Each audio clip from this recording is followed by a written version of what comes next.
خدا نخواستہ دانشورانہ دعوے کے طور پہ نہیں بلکہ ایک طالب علمانہ استفسار کے طور پہ آپ کے سامنے رکھ رہا ہوں کہ ہم نے کبھی مغرب کو سمجھنے کی کوشش نہیں کی۔ مغربی تہذیب ہے کیا، اس کا ایولیوشن کس طرح سے ہوا ہے، مغرب میں سماجی تبدیلی کی حرکیات کیا رہی ہیں، سوشل ڈائنامکس کیا ہیں، وہاں پہ معاشرہ کس طرح سے 2500 سال میں آگے بڑھا ہے۔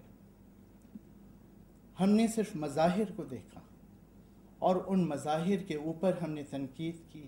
ان مظاہر سے اگر ہم ڈر گئے تو ہم نے بہت محنت کی اور اپنے جو شاک ایبزاربرز تھے ان کو اسٹرانگ بنانے کی کوشش کی۔ ان سب لوگوں کی بڑی کاوشیں ہیں، بڑی محنت سے انہوں نے یہ کوشش کی ہے کہ کس طرح سے مسلم معاشروں کو بچایا جائے مغرب سے، مغربی تہذیب کے اثرات سے۔ لیکن خود مغربی تہذیب کیا تھی، اس کے بارے میں ہم نے کوئی ناقدانہ علمی کام نہیں کیا۔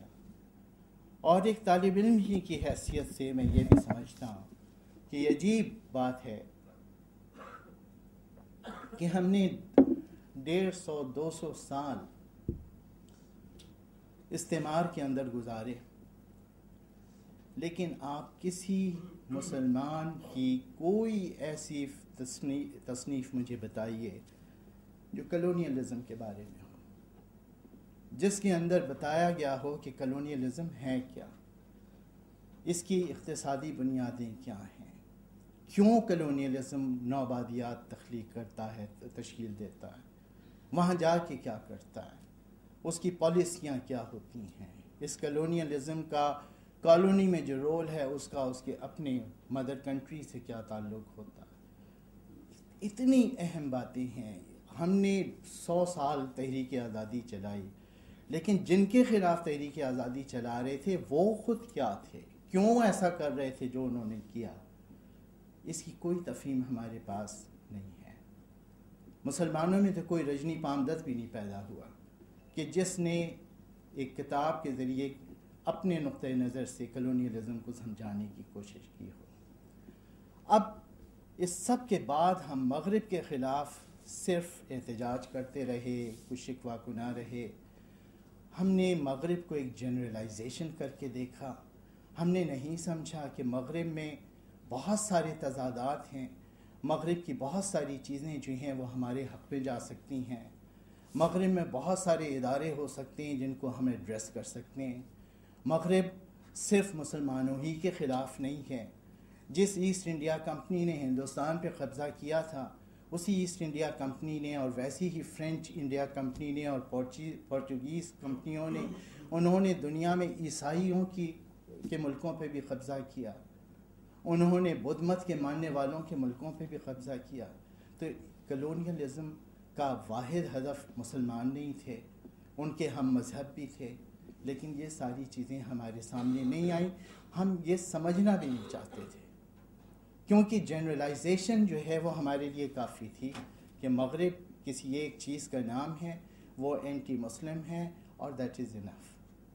اب یہ سارا قصہ جو ہے ہمارا چل رہا تھا۔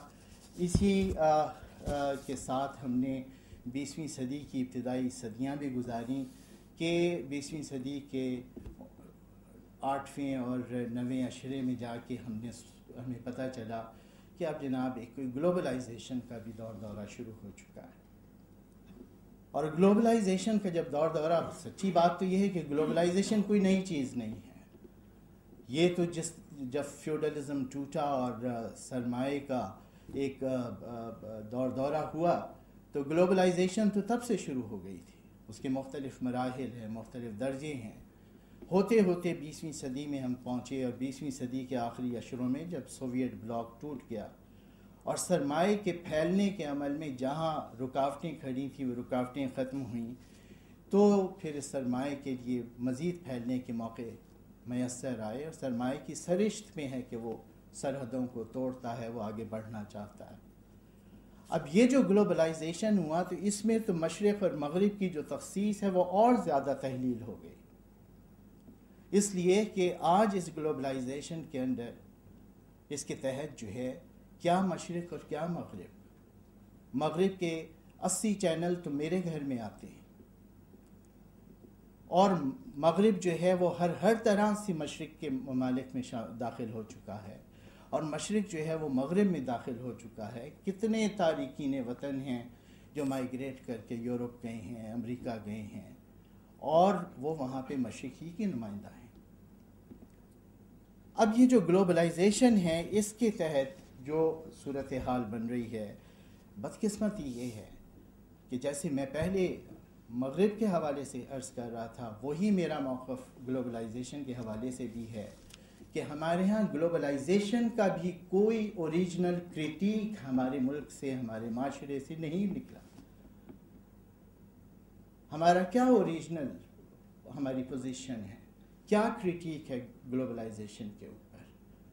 ہم صرف مظاہر کے اوپر لڑ رہے ہیں، کہیں کوئی چیز ہو جاتی ہے وہ ہمارے لیے کافی ہے، اس کے خلاف احتجاج کرنا ہمارے لیے کافی ہے۔ ہم ان کی تہذیب کو نہیں سمجھنا چاہتے، ہم ان کے معاشرے کو نہیں سمجھنا چاہتے، ہم یہ نہیں سمجھنا چاہتے کہ ان کے اور ہمارے لنکیجز کی اب نوعیت کیا ہو چکی ہے، ہم یہ نہیں دیکھنا چاہتے کہ ہمارے حکمران طبقات کتنے جڑے ہوئے ہیں ان کے ساتھ، اور کیا ہم میں اور ان میں اب فاصلہ کیا رہ گیا، فرق کیا رہ گیا۔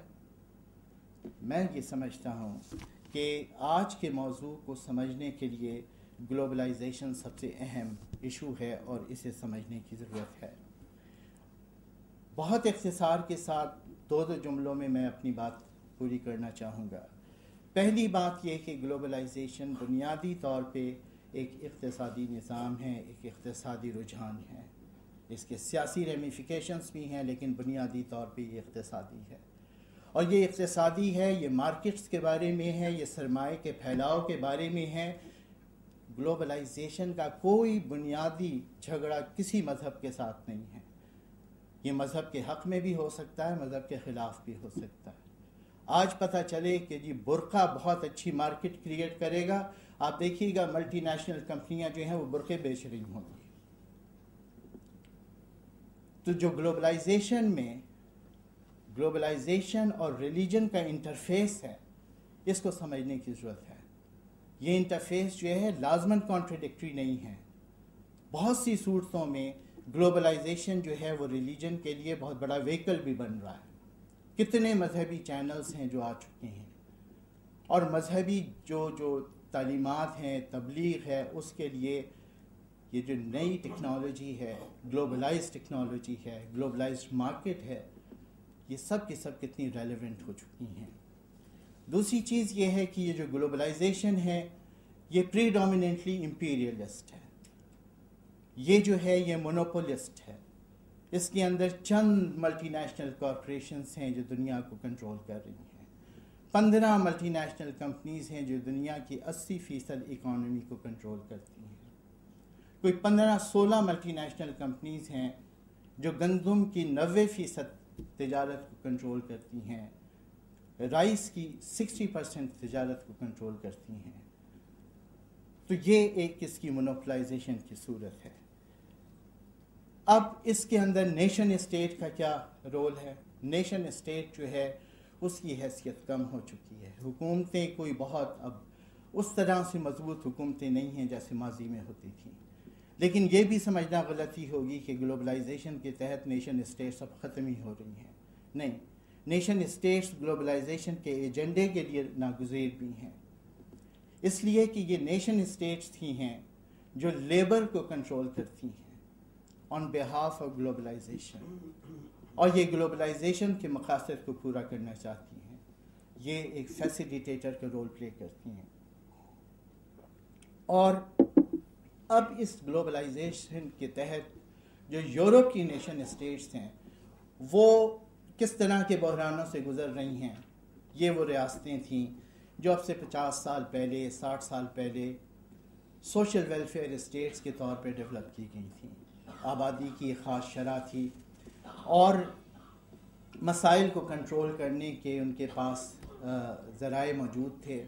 انہوں نے اپنے معاشروں کو پلورل سوسائٹیز ڈکلیئر کیا تھا، لیکن ادھر پچھلے 25-30 برسوں میں جس میسو انداز میں مائیگریشن ان ملکوں کی طرف ہوا ہے، اس کے نتیجے میں وہاں مسائل پیدا ہو رہے ہیں۔